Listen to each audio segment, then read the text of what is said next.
தினமும் வளரும் அதிசய நந்தி சிலையை பத்தி கேள்விப்பட்டிருக்கீங்களா? இந்த நந்தி சிலை ஆந்திர மாநிலம் கண்ணூர் மாவட்டத்துல ஸ்ரீ யாகந்தி உமா மகேஸ்வரர் கோவில்ல இருக்கு. வைணவ மரபுகள் படி கட்டப்பட்ட இந்த கோவில்ல இருக்க நந்தி சிலை தினமும் வளர்ந்து கொண்டே இருக்குமா? இத தொல்பொருள் ஆய்வுத்துறையும் கூட உறுதி செஞ்சிருக்காங்க. 15ஆம் நூற்றாண்டுல விஜயநகர சாம்ராஜ்யத்தின் சங்க வம்சத்தை சேர்ந்த மன்னர் ஹரிஹர் புக்கரா என்பவரால இந்த கோவில் கட்டப்பட்டதாம். இந்த கோவிலை சுத்தி மலைகள் சூழப்பட்டிருக்கும். அது மட்டும் இல்லாம அழகிய இயற்கை காட்சிகளால சூழப்பட்ட இந்த கோவில்ல ஒரு திருக்குளமும் இருக்கு. இந்த திருக்குளத்துல தண்ணி எப்பவுமே வந்துட்டு இருக்குமா. இதுதான் இந்த திருக்குளத்தோட சிறப்பம்சமா பார்க்கப்படுது. இந்த திருக்குளத்துல இருக்கிற தண்ணி எப்பவுமே வற்றாதான், வருஷம் ஃபுல்லா தண்ணி வந்துட்டு இருக்குமா. ஆனா இந்த தண்ணி எங்கேருந்து வருதுன்னு இது வரைக்கும் யாருக்குமே தெரியாத ஒரு மர்மமா இருக்கு. இந்த கோவிலுக்கு வரவங்க ஃபர்ஸ்ட் இந்த புனித குளத்துல குளிப்பது வழக்கமா இருக்கு. இந்த திருக்குளத்துல குளிக்கிறதால எல்லா பாவங்களும் நீங்கும் பக்தர்களால நம்பப்படுது. ஸ்ரீ யாகந்தி உமா மகேஸ்வரர் கோவில்ல சிவபெருமானுக்கு எதிர இருக்க இந்த நந்தி சிலையோட அளவு நாளுக்கு நாள் அதிகரிப்பதால இந்த நந்தி சிலையை சுற்றி உள்ள சில தூண்களும் அகற்றப்பட்டிருக்கு. நந்தி சிலையோட வளர்ச்சி காரணமா வருங்காலத்துல இன்னும் சில தூண்களை அகற்ற வேண்டியிருக்குமா.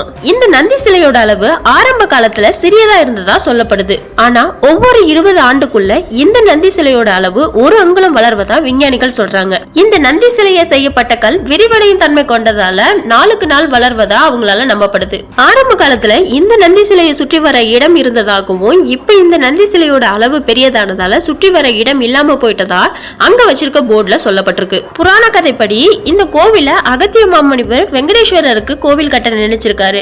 ஆனா கட்டுமான நேரத்துல பெருமாள் சிலையோட கட்டவிரல் உடைஞ்சதால பாதியிலே நிறுத்தப்பட்டிருக்கு. இதனால ஏமாற்றம் அடைந்த அகத்திய முனிவர் சிவபெருமான் கிட்ட தவம் இருந்திருக்காரு.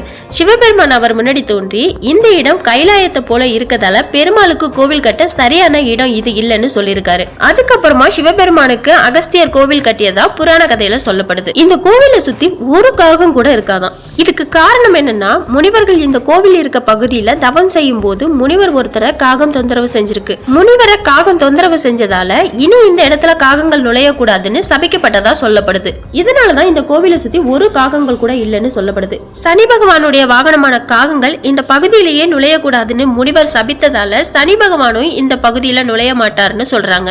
இந்த கோவிலோட கருவறையில மத்த சிவன் கோவில்ல இருக்க சிவலிங்கம் போல இல்லாம சிவனும் பார்வதியும் சேர்ந்து அர்த்தநாரீஸ்வரர் வடிவத்துல அதுவும் அமர்ந்த நிலையில காட்சியளிக்கிறார். அது மட்டும் இல்லாம இந்த சிலைய ஒரே கல்லால தான் செதுக்கப்பட்டிருக்கு. இந்த வகையான கோவில்ல இதுதான் முதல் கோவில்னு சொல்லப்படுது. இந்த யாகந்தி உமா மகேஸ்வரர் கோவில்ல ஆச்சரியங்களும் ஏராளமான மர்மங்களும் மறைஞ்சிருக்கு.